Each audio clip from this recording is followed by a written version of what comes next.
Hello everyone, welcome back to my channel. Please subscribe my channel. The old house on Elm Street had always been a noisy place. It was a symphony of scuffling feet, overlapping television shows, and the constant warm hum of conversation.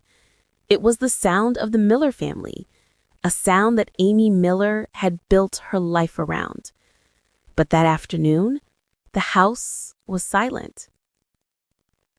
The silence was a physical presence, thick and heavy in the living room, where Amy and her two older sisters, Clara and Beth, sat.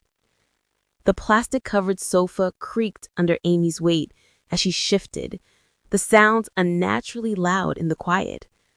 A single sunbeam cut through the gap in the blinds, illuminating dust motes dancing like forgotten memories. Clara, the eldest sister, sat stiffly in their father's worn armchair, her hands, usually fluttering with activity, sorting mail, tapping on her phone, fixing a stray thread on a sweater, were perfectly still, folded in her lap. She was the family's anchor, the one who organized holiday dinners and remembered everyone's doctor's appointments. Now she looked unmoored. Beth, the fiery middle sister, paced the length of the floor rug. Her usual torrent of opinions and jokes had dried up, replaced by a restless energy that vibrated through the room. She'd been the one to drive Clara to her lattice appointment, the one who had listened to the doctor use words that were both complicated and terrifyingly simple. It was Beth who finally broke the silence. "It's not fair," she whispered, her voice raspy. She stopped pacing and looked at Clara, her eyes glistening.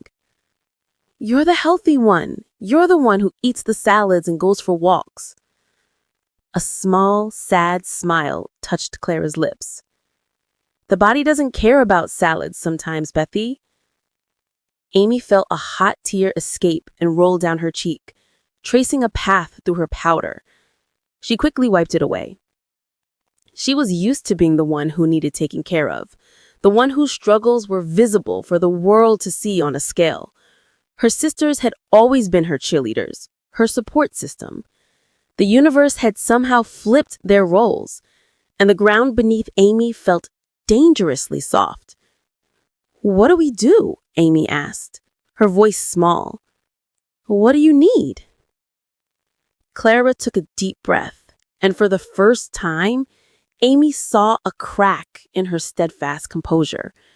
It wasn't in her eyes, but in the slight tremor of her lower lip.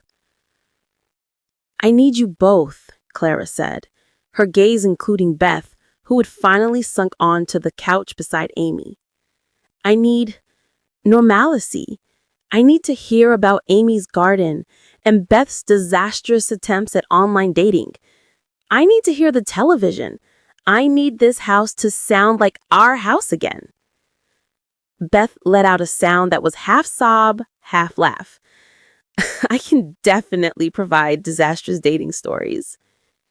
And my tomatoes are finally turning red.